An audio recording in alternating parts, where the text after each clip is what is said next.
말씀입니다.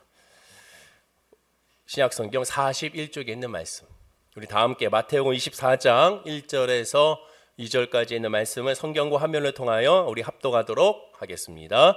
예수께서 성전에서 나와서 가실 때에 제자들이 성전 건물들을 가리켜 보이려고 나아오니 대답하여 이르시되 너희가 이 모든 것을 보지 못하느냐? 내가 진실로 너희에게 이르노니 돌 하나도 돌 위에 남지 않고 다 무너뜨려지리라. 아멘. 지난주 말씀과 같이 예수님은 마태복음 23장에서 유대 종교 지도자들에 대하여 7번의 질책을 하게 됩니다. 외식에 대한 7번의 질책한 후에 그 7번의 질책의 결론으로 하신 말씀이 예루살렘 성전이 파괴되고 나라가 망할 것이라고 결론을 내리게 되죠. 자, 그러면 제자들은, 이 말씀을 듣고 있는 제자들은 이 예수님의 이 말씀을 들으면서 어떠한 반응을 보일까? 7번의 지적의 말씀을 듣고 그래, 우리도 그렇게 하지 말아야지 라는 그런 반응으로 주만 바라봐야지 이렇게 고백했는가 아닌가를 우리가 살펴볼 필요가 있습니다. 오늘 본문을 보면 예수님의 말씀을 들은 이 제자들의 반응을 우리가 쉽게 찾아볼 수가 있죠. 그럼 어떠한 반응일까? 본문 1절에 나와 있습니다. 우리 1절 말씀을 함께 읽어볼까요? 자, 시작. 예수께서 성전에서 나와서 가실 때 제자들이 성전 건물들을 가리켜 보이려고 나오니, 7번의 질책의 말씀을 끝난 후에 예수님은 성전을 나오십니다. 나오면서 제자들이 성전 건물들을 가리켜 보이려고 나오는 것을 보게 됩니다. 왜?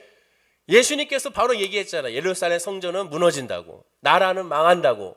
그러니까 이들은 이 예루살렘 성전 건물들을 하나하나 살펴보고 가리키면서 주님께도 향하여 또한 보라고 말했을 것입니다. 자, 공동번역을 보면 이렇게 말하죠. 예수께서 성전을 나와 얼마쯤 걸어가셨을 때 제자들이 곁으로 다가와서 성전 건물들을 가리키며 보시라고 하였다.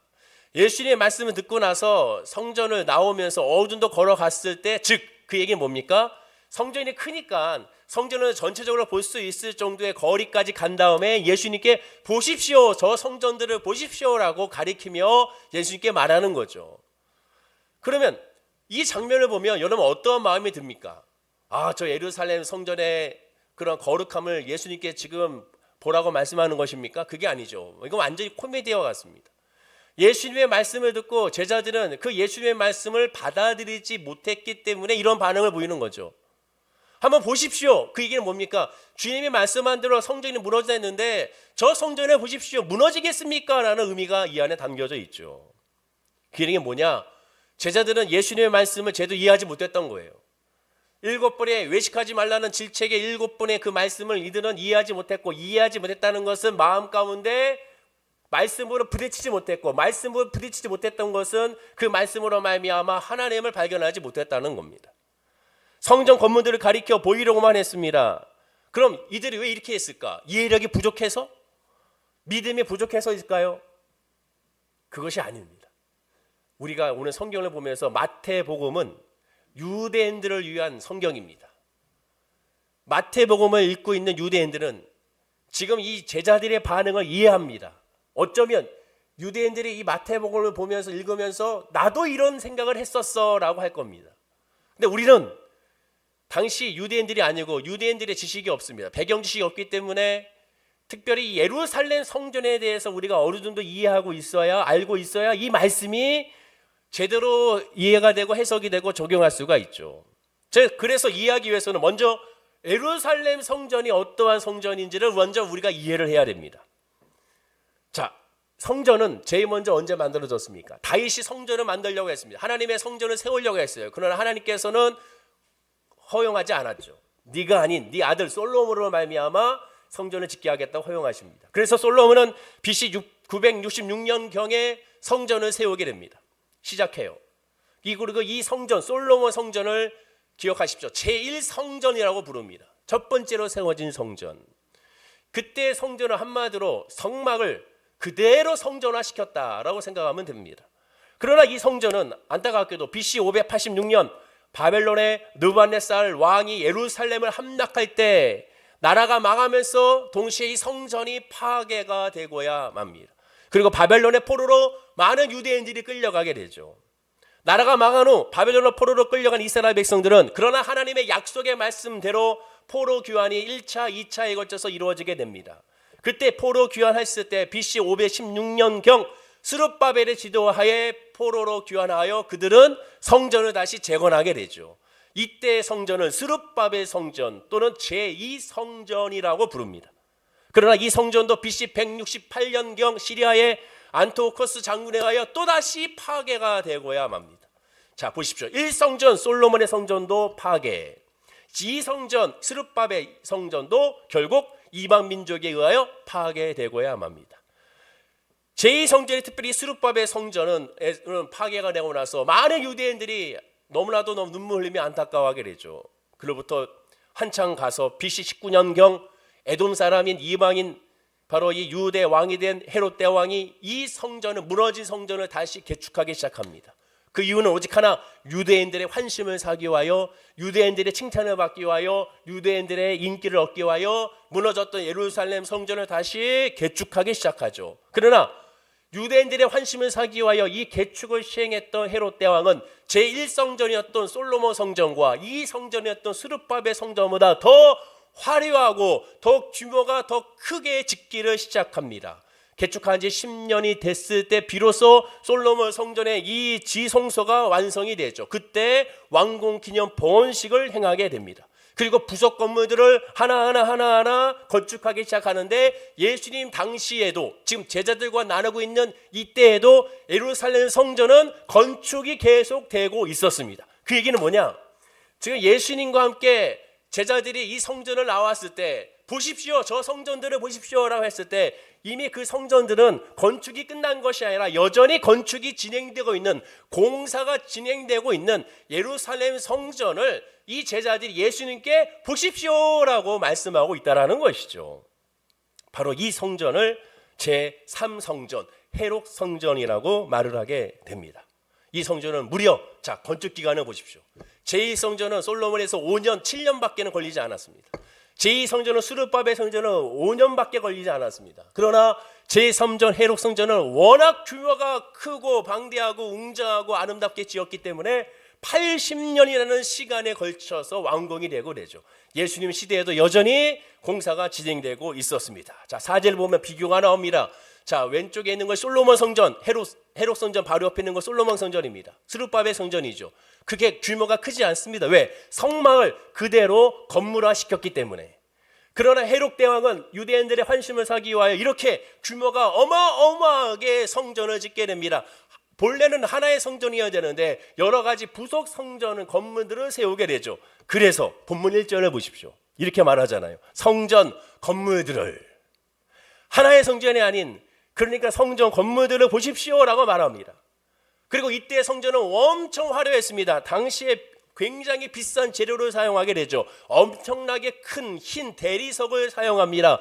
그 기둥을 사용했습니다. 기둥 끝에는 황금으로 장식하게 됩니다. 사진을 보시면 모든 기둥 끝에는 황금으로 장식하게 되죠. 그러면 황금으로 장식하게 되면 빛이 비춰지게 되면 반짝반짝반짝 여기저기서도 저곳이 예루살렘 성전이라는 것을 알 수 있을 정도로 화려하게 짓게 되죠. 기억나십니까? 63빌딩이 처음 만들어졌을 때, 거기 지나갔을 때 63빌딩이 햇빛에 비치면은 늘 반사되고, 그 반사되는 것이 좋아가지고 어릴 때, 야, 누가 저 반사를 이길 수 있는지 눈 떠가지고 해보자, 정말 말도 안 되는 그러한 시력이 완전히 떨어지는 그러한 내기를 했던 기억이 납니다. 세상의 빛도 그러할진데 당신은 더 화려하고 더 어마어마하고 장엄하고 웅장했을 것이라는 거죠. 베드로가 나면서부터 안전벨기를 고쳐준 것이 성전 미문입니다. 자, 그림을 보시면 성전 미문이 저 끝에 있는데, 저 끝에 있는 저 미문인데, 그 미문도 바로 아름다운 문이라는 뜻이죠. 다시 아까 사진을 보여주시면, 앞장의 사진 보면 저 끝에 노란색 금색깔로 되어 있는 끝에 있는 저 문이 바로 미문입니다. 그 문이 미문이에요. 금으로 되어 있는 미문. 그래서 아름다운 문인 것이죠. 그러니까 돈이 되면 다 아름답다고 생각하는 것이 오늘이나 옛날이나 똑같은 것 같아요. 당시 워낙 이 헤롯 성전이, 이 제3성전이 아름다웠기 때문에 당시 유대인들의 속담에는 헤롯 성전을 보지 않았다면 아름다운 건물을 보았다고 말하지 말라라고 할 정도의 속담이 있었을 정도였습니다. 제자들의 입장에서는 이렇게 웅장하고 아름답고 지금도 지어지고 있는 이 화려하고, 당시에는 이러한 건축물이 없었는데요, 이렇게 큰 건축물이 예수님의 말씀을 무너진다니, 말이 안 되는 거죠. 더군다나 로마 정부의 로마 당국 초강대국이었던 로마에 의해서 지원받아서 이 성전을 짓고 있는데 감히 누가 이 성전을 무너뜨릴 수 있을 수 있으리야라고 제자들은 생각하게 된 겁니다. 그러니 예수님께 물어본 거예요. 그 얘기는 뭡니까? 제자들은 이해하지 못한 거예요.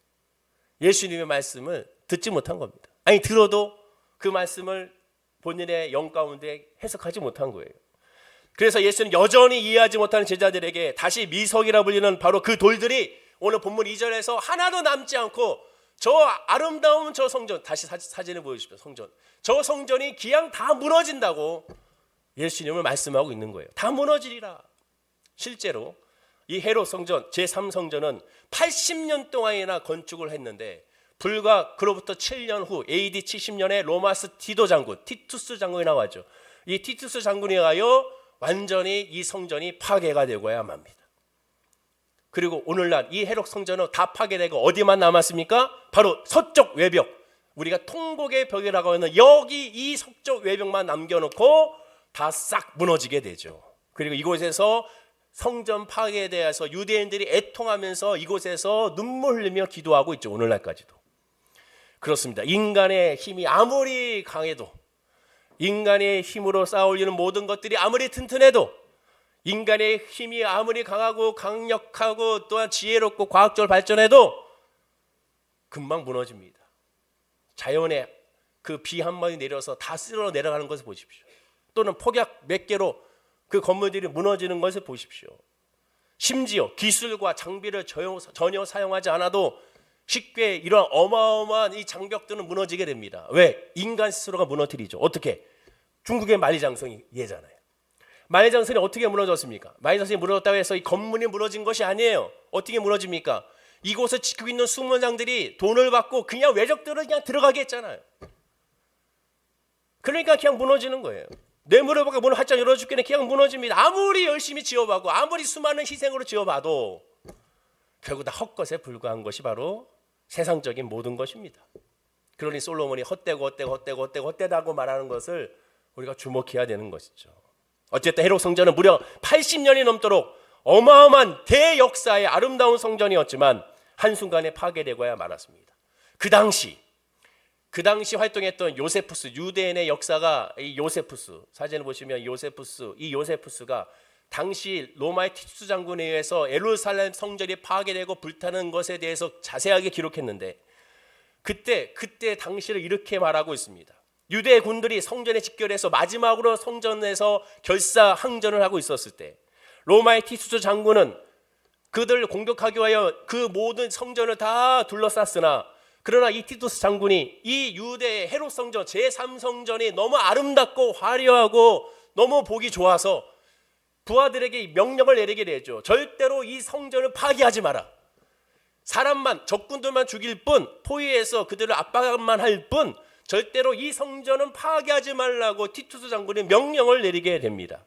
하지만 야간에 전투가 벌어졌을 때 한 병사가 실수로 횃불을 들고 있던 그 횃불이 성전 휘장에 불이 남으로 말미암아 그 불을 보고 흥분했던 대제사장과 유대 제사장들이 그로 말미암아 로마의 장군들과 로마의 병사들에게 공격을 해대고 그 모습에 또 로마의 병사도 흥분하여 함께 뒤엉키면서 그 불로 말미암아 성전이 불타고 완전히 파괴가 이루어지게 된 것이죠.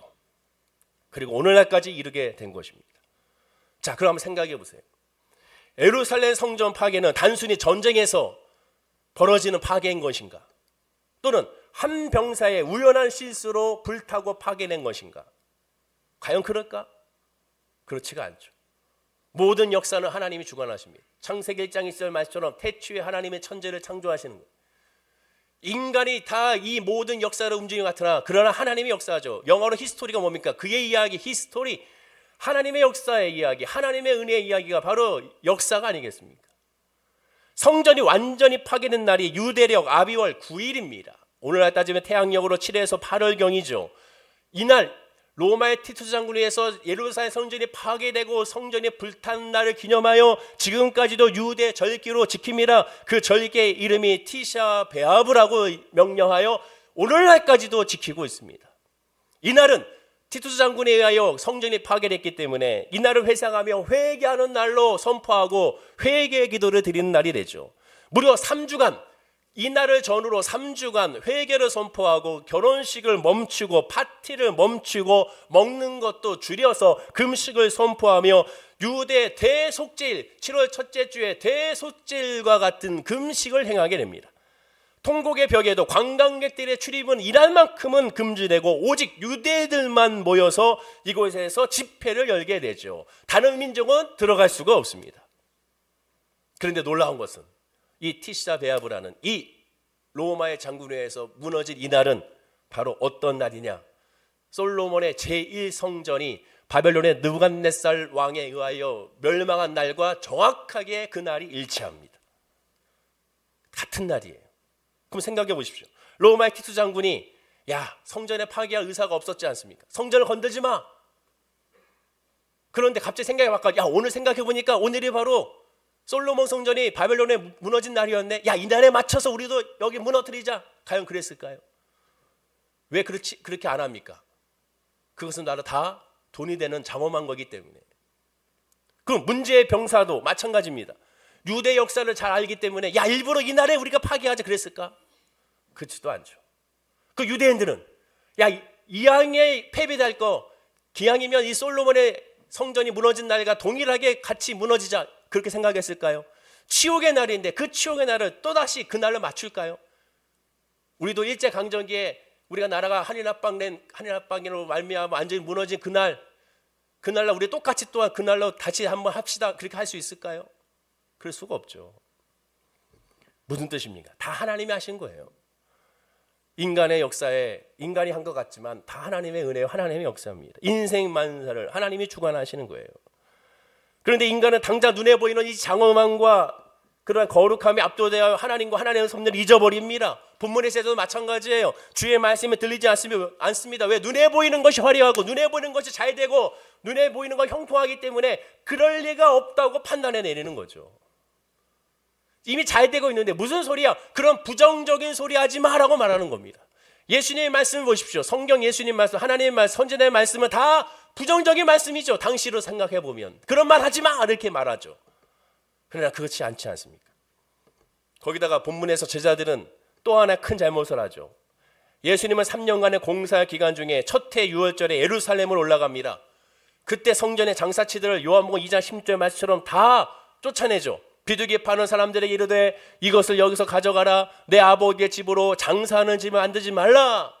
하나님의 성전에서 비둘기 팝니다. 비둘기만 팝니까? 하나님의 집에서 소도 팔고 염소도 팔고 양도 팝니다.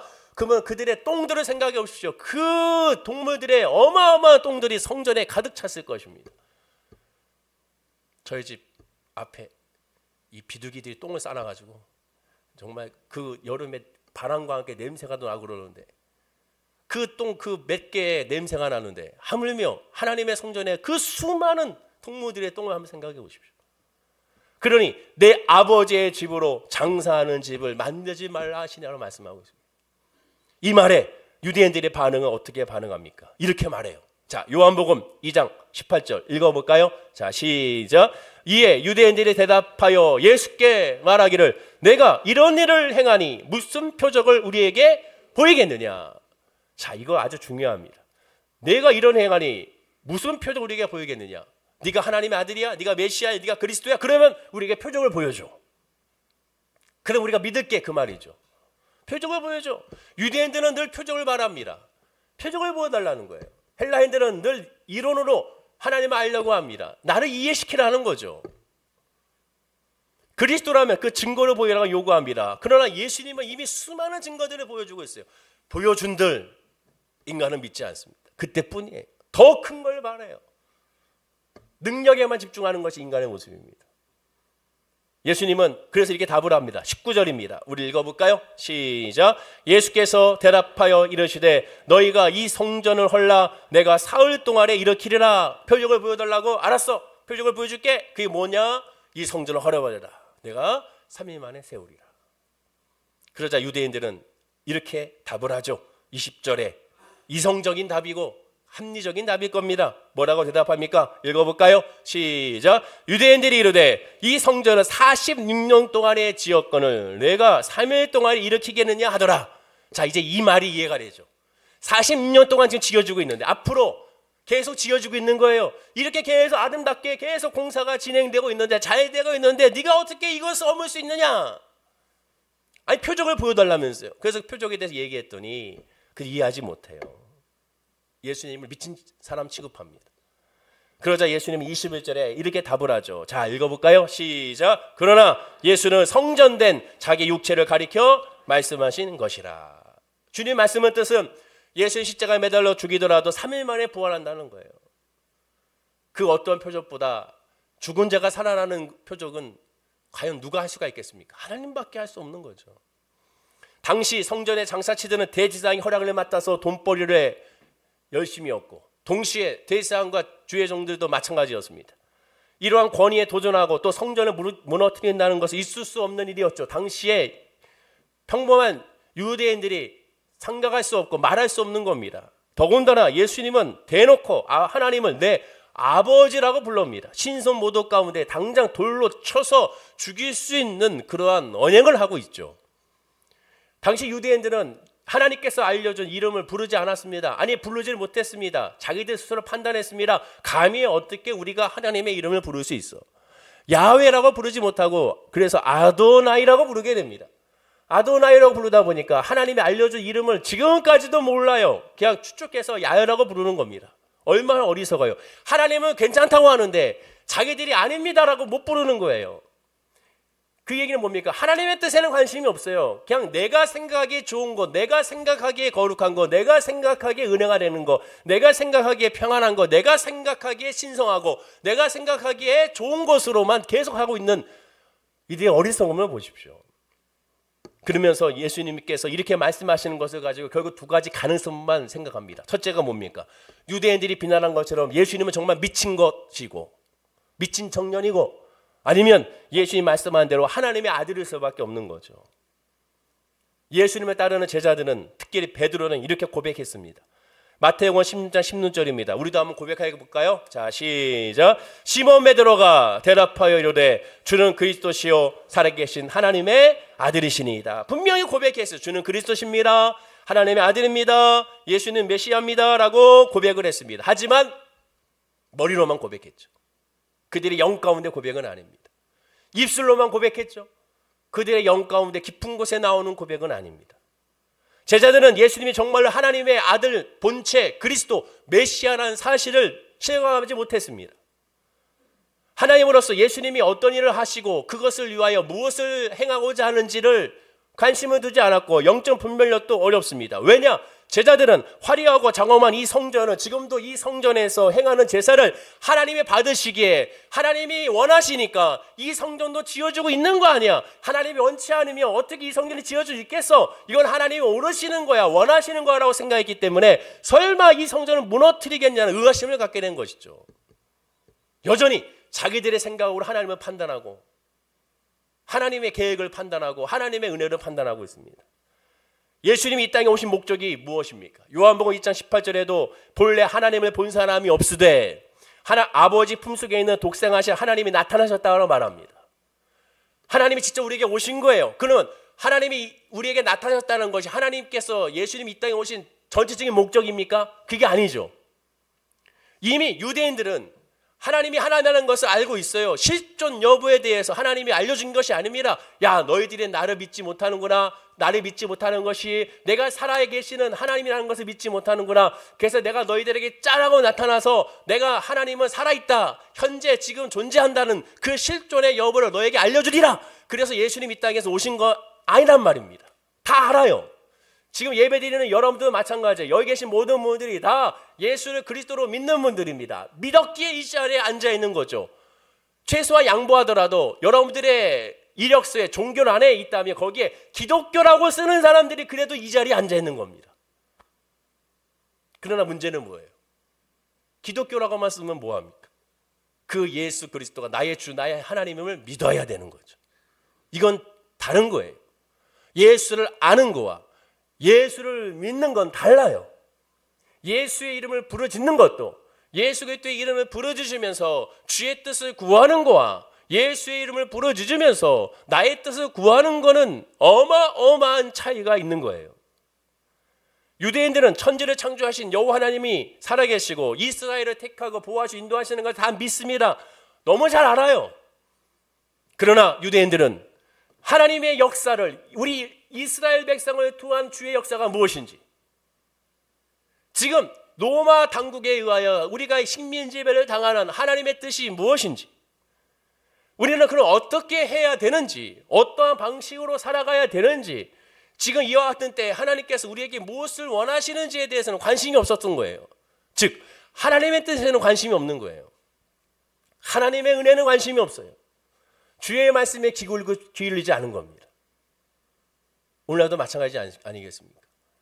좋은 믿음이란 어떤 믿음이에요? 부르짖는 믿음입니까? 나의 모든 걸 하나님께 맡기는 믿음이 다 좋은 믿음이에요? 아니에요. 그건 부분적인 거죠. 맡기고 나서 뭐 해야 됩니까? 주의 음성을 들어야죠. 하나님의 말씀을 들어야죠. 주님의 뜻을 깨달아 내려놓는 거죠. 주님의 뜻대로 행하는 거죠. 주님이 원치 않으면 가지 않는 거죠. 주님이 가라면 가는 거죠. 하나님께서 내 삶에, 하나님께서 내 가정에, 하나님께서 나의 직분에, 하나님께서 우리의 직장과 사업에, 이번 한 주에 하나님께서 무엇을 말씀하시는 듣기 위해 이 자리에 우리가 모인 거죠. 그것이 바로 하나님의 뜻이긴 해. 하나님과의 교제가 무엇입니까? 일방적으로 내가 원하는 걸 구하는 것이 아니라 하나님의 음성을 들어야 하나님과의 교제가 되죠. 인격적인 만남이란 하나님의 나를 알고 내가 하나님을 아는 거잖아요. 근데 우리는 교회 나와가지고 기도하고 예배하면서 다 쏟아내기만 하고 더 이상 듣지 않고 돌아가 버린다면 그건 교제가 아닙니다. 하나님의 말씀을 들어야죠. 이 문제를 향한 말씀을 들어야죠. 이 질병을 향한 말씀을 들어야죠. 이번 한 주를 어떻게 살아가야 되는지 말씀을 들어야죠. 그 말씀을 듣는 게 예배요. 그 말씀을 듣고 행하는 것이 성령에 충만한 하나님의 인도하심입니다. 근데 이들은 관심이 없는 거예요. 그러니까 예수님 7번 지체간 그대로 유대 종교 지도자들은 바로 오직 하나님 중심이 아닌 자기 중심으로 나아갔던 겁니다.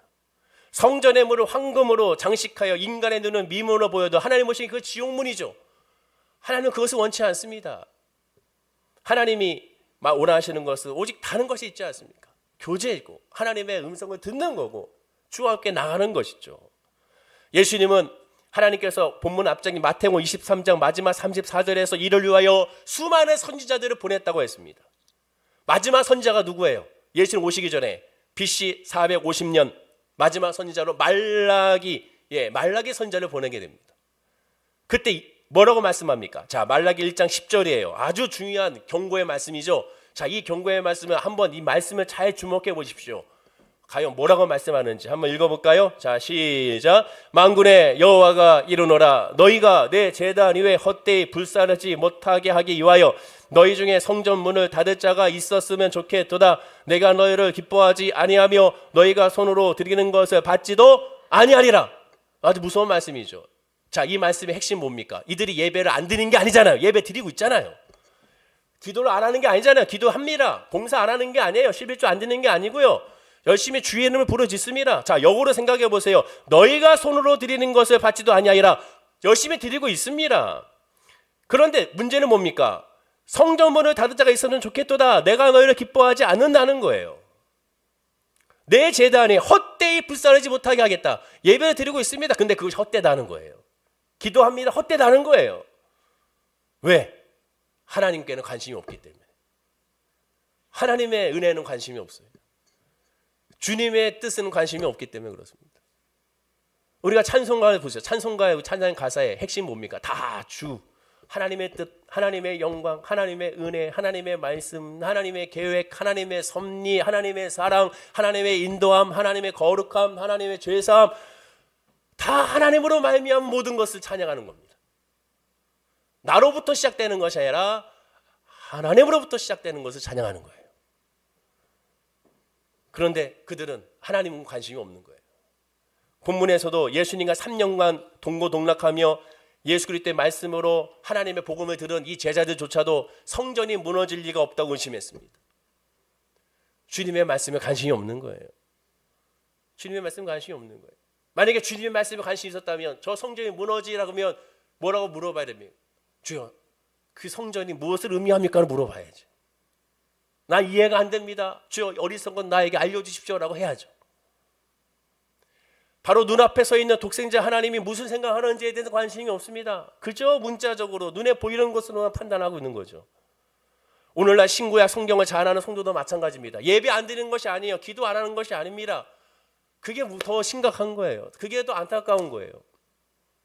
제자들이 눈앞에 보이는 성전의 화려함과 아름다움과 웅장함에 매료되어 예수님의 말씀을 듣지 않고 믿는 것처럼 오늘날도 마찬가지입니다. 하나님 말씀 중심이 아닌 환경 중심. 자, 보세요. 지금 잘 되고 있잖아요. 지금 자녀가 잘 되고 있잖아요. 내 사업이 잘 되고 있잖아요. 내 직장에 일이 잘 되고 있고요. 모든 것들이 하나하나 잘 풀려나가고 있잖아요. 질병도 잘 풀려나가고 있지 않습니까? 그러니 나는 하나님 앞에 잘 되고 있는 겁니다. 그게 아니라는 거예요. 거기가 먼저가 아닙니다. 하나님 믿음이 중심이에요. 환경의 믿음이 먼저가 아니라 하나님 믿음이 먼저예요. 그건 쓸어버려야 되는 거예요. 그건 무너뜨려버려야 되는, 그것으로 말미암아 믿음을 판단하는 것이 아닙니다. 와, 저 사람은 잘 안 풀리니까 믿음이 없고 믿음이 흔들리나 보다. 그게 아니에요. 저 사람은 잘 풀리니까 하나님의 사랑을 받는 것보다. 그게 아닙니다. 하나님은 그거에 관심이 없어요. 오직 하나님의 관심은 그 마음의 중심에, 하나님의 관심은 제사보다 상한 심령을 원하신다고 하지 않습니까? 우리에게 죄가 진홍 같을지라도 양털까지 희게 주는 하나님입니다. 죄를 고백하는 자를 하나님 관심을 가지세요.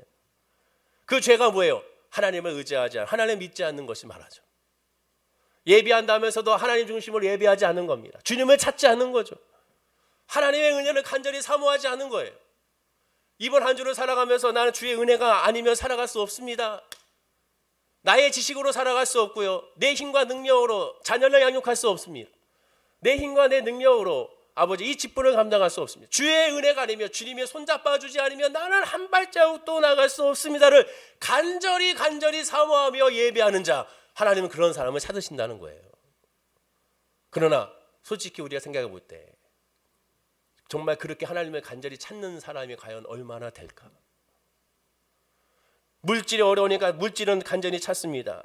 회복을 위해서 간절히 찾아요. 눈물, 콧물 흘리며 찾습니다. 그러나 주여 은혜를 부어주십시오. 믿음을 좀 주십시오. 믿음이 없으면 안 됩니다. 믿음 달라고 눈물 흘리며, 믿음 달라며 안타까워하며, 하나님의 음성을 깨달아 알게 해달라고 안타까워하며 구하는 자가 과연 그 상한 심령이 얼마나 되는지를 살펴봐야 되는 겁니다. 무엇보다 하나님은 금식과 11조와 구제와 열심히 다했기 때문에 그에 비해 하나님을 복을 주어야 한다고 생각한다면 하나님은 너무 안타까워하십니다. 바리새인의 기도 같은 그 기도를 하나님 귀담아 듣지 않습니다. 귀를 닫아버린다고 했잖아요. 단 하나님은 당신의 형편에서 어쩔 수 없이 세리의 일을 맡았지만 항상 동조에게 미안해서 저는 죄인입니다라고 안타까워하는 그 세리의 기도를 들으신다고 고백하고 있습니다. 그리고 예수님은 일부러 그 바리새인들 너희들의 믿음이 잘못됐음을 알게 하기 위하여 너희들이 정죄하고 있는 세리, 과부, 고아, 창녀, 귀신 들린 자와 비참한 자, 소외된 자들과 교제하며 그들에게 말씀을 전하고 은혜를 베푸는 것을 통하여 하나님의 역사를 그들에게 알게 해주셨죠. 오늘날에도 지금도 유대인들은 예루살렘의 이 통곡의 벽에서 모여서 무엇을 기도하는지 아십니까? 아까 말씀드린 것처럼 이 통곡의 벽에서 왜 기도합니까? 성전이 무너진 것을 기억하여 기도하고 있잖아요. 그런데 거기에서 어떤 기도를 합니까? 분명히 모이는 목적은 성전이 무너진 것에 대한 회개의 기도인데 그 통곡의 벽에다가 종에다가 글을 써가지고 거기다가 꽂아놓고 기도하는 것은 다 자기들의 삶의 형통입니다. 아이러니하지 않아요? 분명히 성전이 무너진 거, 이 모든 거 회파된 것에 대한 회개의 기도로 모였습니다. 그러면 이 성전이 무너지는 이유가 무엇인지, 우리가 어떻게 해야 될 것인지에 대한 하나님의 말씀과 해결해야 되는데 그렇게 모아놓고 물질해 주십시오, 형통을 주십시오라고 적어놓고 거기다 통곡에 붙여놓고 열심히 기도하는 거예요. 마치 로마의 트레비 분수라고 있잖아요. 사진과 같이 아주 유명한, 로마에 여행 간 사람들 꼭 여기 들린다고 하죠. 트레비 분수가 유명한 게 뭡니까? 바로 이곳에 관광객들이 동전을 등 뒤로 이렇게 던지는 거야. 등 뒤로 던져가지고 저 안에 쏙 들어가면 소원이 이루어진다는 거잖아요. 비나이다 거기서 많이들 행한다고 합니다. 얼마나 많은 사람들이 거기에 동전을 던져서 비나이다 했던지 한 해에만 동전이 하나로 약 20억이 그 동전에 쌓인다는 거예요. 그러니까 돈이 있는 곳에 결국 죄가 있잖아요. 그 돈이 많이 쌓이는 것을 본 사람들이 몰래 다음 사진과 같이 동전을 이렇게 수집하다가 걸려가지고 또 잡혀가고, 심지어 한 해 20억이나 되는 동전이 모이니까 로마 시 당국과 로마 카톨릭 당국이 서로의 이 분수에 있는 이 돈에 대한 소유권을 주장하며 지금까지도 소송이 벌어지고 있다는 거죠. 인간의 모습은 바로 이렇습니다. 오직 구하고 간구하는 것이 하나님 중심이 아닌 여전히 세상 중심에 있는 것을 보게 돼요. 하나님께서 그것을 안타까워하시는 겁니다. 오늘날에도 유대인들은 제4성전을 짓게 해달라고 기도하고 있습니다. 이 성전이 무너지고 이 성전이 무너지고 3성전이 무너지니까 제4성전을 짓게 해달라는 거예요. 근데 문제가 생기죠. 그럼 지으면 되잖아. 이스라엘이 1958년도에 다 같이 48년도에 나라를 세웠으니까 이제는 지으면 되잖아. 근데 문제는 뭡니까? 그 사이에 뭐가 세워졌어요? 모스크가 세워졌지 않습니까? 그러니까 여기에 지금 이 사진에 굉장히 의미가 있잖아요. 이스라엘의 군사들이 모스크에서 예배드리고 있는 사람들 향하여 총불을 겨누고 있는 거잖아요. 그러니까 지금도 유대인들은 제4성전을 세워달라, 저것이 무너뜨리고 새 성전을 세워달라고 지금도 기도하고 있는 것이죠. 하나님의 뜻엔 관심이 없습니다. 주님의 음성에는 관심이 없어요. 하나님의 마음은 관심이 없습니다. 생각해 보십시오. 하나님의 정말 예루살렘 성전이 세워지는 것에 목표로 두고 그것이 너무 중요하다면 솔로몬 성전이 무너지는 것을 가만뒀겠습니까? 스룹바벨 제2성전이 무너지는 것을 가만두겠습니까? 그것도 이방 민족에 의하여. 헤롯 성전 제3성전이 무너지는 걸 가만두겠습니까? 그리고 제3성전의 경우는 로마의 티투스 장군이 아예 말 타고 성전 안에 들어가잖아요. 그래서 거기서가 온갖 말의 오물들이 일부러 다 거기서 쏟아내게 했지 않습니까? 그럼 하나님의 성전이 너무 중요하고 하나님의 그 성전을 너무 아름답게 여기고 그 성전을 너무 사랑했다면 그렇게 했겠습니까? 능력이 있으신 하나님이 못하게 했겠죠. 그러나 하나님은 그 하나님의 성전, 하나님의 몸에 짓밟히는 것에 그러한 수모를 허락했습니다. 왜? 그것이 중요한 것이 아니니까. 인간이 지어낸 종교적인 절기, 관습, 유행, 건물, 형식, 이 모든 것들이 먼저가 아니고 그것이 먼저 중요하지 않다는 거예요. 하나님의 성전은 인간이 짓고 허물고 다시 지을 성격이 아닙니다. 하나님 원하시는 것은 하나님의 영이시기 때문에 예배하는 자가 신령과 진정으로 찾기를 원하십니다. 그런 예배하는 자를 찾으세요. 눈에 보이는 것이 먼저가 아니라 눈에 보이지 않는 것이 먼저고, 그래서 늘 은혜가 먼저고 성령이 먼저고 믿음이 먼저인 겁니다. 또한 이미 하나님은 제4성전을 이미 우리에게 허락해 주셨고 더 이상 무너지지 않는 제4성전을, 완전한 성전을 우리에게 허락하셨습니다. 어떻게? 예수님이 십자가에 죽고 부활하심으로 말미암아. 자, 고린도전서 3장 16절입니다. 우리 한번 읽어볼까요? 자, 시작. 너희는 너희가 하나님의 성전인 것과 하나님의 성령이 너희 안에 계시는 것을 알지 못하느냐? 이제 눈에 보이는 성전이 아니라 모두가 하나님의 성전이에요. 예수 믿는 저와 여러분들 하나님의 성전입니다. 저와 여러분들 한 사람 한 사람들이 하나님께서 세우시고 하나님께서 아끼시고 하나님께 돌보시는 하나님의 성전인 거예요. 예루살렘 성전은 하나님의 이름으로 오실 예수의 표상과 표적일 뿐입니다. 때가 참에 그 표적이 실현되어 하나님이 직접 인간의 모습으로 내려오셨고 십자가에 죽고 부활하셨음을 알려주는 성전이에요. 그러니 그 성전은 무너져야 되는 거예요. 더 이상 그것이 중요한 것이 아닙니다. 하나님은 인간을 하여금 완전히 깨어지고 낮아지기 원하십니다. 우리가 세우고 있는 그 성전을 무너뜨려야 되는 거예요. 이미 세워진 예수 그리스도의 이름 그 하나로 충만하고 은혜로 충만하고 성령으로 충만하고 그것으로 출발해야 되는 거예요. 믿음의 출발은 성전이 아닌 믿음의 출발은 바로 예수의 믿음으로 출발해야 되는 겁니다. 그래서 결론적으로는 예루살렘 성전은 무너져야 되는 거예요. 즉 우리가 각자가 가지고 있는 예루살렘 성전이 있어요. 그 얘기는 뭡니까? 하나님보다 위에 두고 하나님보다 더 섬기며 하나님보다 위로받고 하나님보다 기쁨을 누리고 하나님보다 더 만족을 누리고 하나님보다 더 흐뭇하게 여기고 하나님보다 더 찾고자 하는 그 예루살렘 성전이 각자에게 다 있습니다. 그걸 무너뜨려야 되는 거예요. 그걸 무너지지 않는 한 예수가 그리스도로 아면하지 못하게 됩니다. 그걸 무너지지 않는 한 성령의 충만한 은혜의 사람이 될 수가 없는 거예요. 예수님 분명히 말했습니다. 돌 하나도 남지 않게 무너뜨린다는 거예요. 완전히 무너져야 돼. 완전히 깨져야 되고 완전히 부서졌을 때 비로소 예수가 그리스도로 아멘할 수가 있는 거예요. 거듭 강조하지만 여전히 우리는 잘 되고 있으니까 걱정 없다고 생각하는 사람들이 있을지 모르겠습니다. 성전이 지어지는 것처럼 잘 되고 있어요. 나는 예배 드리면 잘 되고 있습니다.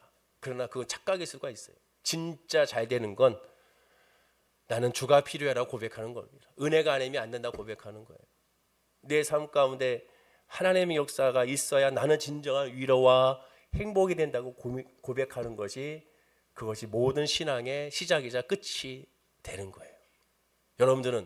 여러분들의 위로는 예수입니까? 아니면은 무엇입니까? 물질이 여러분들이 예수보다 더 위로가 된다면 그것이 우리의 예루살렘 성전이 되는 거예요. 여러분의 직장과 사업이 예수님보다 더 위로가 된다면 그것이 여러분들의 예루살렘 성전이 되는 거예요.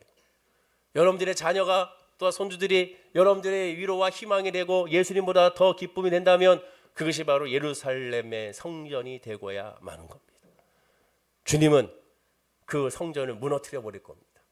지금 화려하고 장엄하게 쌓아 올리고 있다고 기뻐할 필요가 없어요. 곧 무너집니다. 주님을 바라보지 않는 한. 그러니 얼른 하나님을 바라보고 예수 중심으로 나아가는 저와 여러분들이 다 되어야 되는 거예요. 하나님께서 원하시는 사람은 다른 사람이 아닙니다. 오직 하나님 관심에 내가 묵도하고 있는 거예요. 예배를 통하여 우리의 염려와 걱정과 근심을 하나님께 맡겨서 잘 살아보세요가 먼저가 아닙니다. 예배를 통하여 하나님의 뜻을 알고 하나님의 계획을, 하나님의 사랑을 알고자 우리 예배 드리는 거예요. 그리고 그 말씀으로만 이번 한 주를 승리하기 위하여 예배를 드리는 겁니다. 다른 것은 먼저가 아닙니다. 먼저 영혼이 잘 돼야 범사가 잘 되고 강건하다고 하지 않았습니까? 그러면 영혼이 잘 되는 것에 먼저 방점을 찍고 나가야죠. 지금 물론 힘이 들고 지치고 외롭고 답답하고 눌린 분이 있다면 그렇기 때문이라도 예수님만이 나의 희망이고 소망임을 온전히 깨달아 알아야 되는 겁니다. 그분이 아니면 아무것도 할 수 없음을 알기 때문에. 하나님은 정말로 우리의 모든 것을 다 아시는 분입니다. 우리의 마음속 깊은 곳에 다른 사람을 숨길 수 있어도 하나님을 숨길 수가 없어요. 거듭 강조하지만 여러분들 마음 가운데 진정한 위로가 과연 무엇입니까? 진정한 기쁨이 과연 무엇입니까? 진정한 평안이 과연 무엇입니까? 그 답이 예수가 됐을 때, 그때 그 사람은 진정한 하나님의 역사로 간증의 삶을 살 수가 있게 되는 거예요. 그리고 그 예수가 됐을 때 우리가 상상할 수 없는 크고 놀라운 하나님의 은혜의 역사가 우리 삶 가운데 드러나게 되는 겁니다. 그래서 그 믿음으로 말미암아 승리하게 되고, 그 믿음으로 말미암아 어떠한 사망의 세력에도 당당히 맞서 싸워 이길 수가 있는 거고, 그 믿음으로 말미암아 우리는 하나님의 오묘한 그 계획 안에서 기대하고 설레일 수가 있게 되는 겁니다. 그 은혜가 오늘 예배드리는 우리 모든 성도님들이 임하길 간절히 축원하고 기도드립니다. 기도하겠습니다. 아버지 하나님, 그렇습니다. 각자만의 예루살렘 성전이 있습니다. 어떤 분들은 지금 무너진 분도 있을지도 모르고, 어떤 분들은 계속 헤롯의 성전처럼 계속 장엄하고 화려하게 이 세상적으로 화려하게 쌓아지고 있는 분들이 있을지 모르겠습니다. 그 성전이 쌓아지면서 아름다움으로 말미암아 나는 주의 은혜 안에 있다고, 나는 하나님의 은혜 안에 있다고 지금 혹시라도 마음의 위로를 받는 사람일지 모르겠습니다.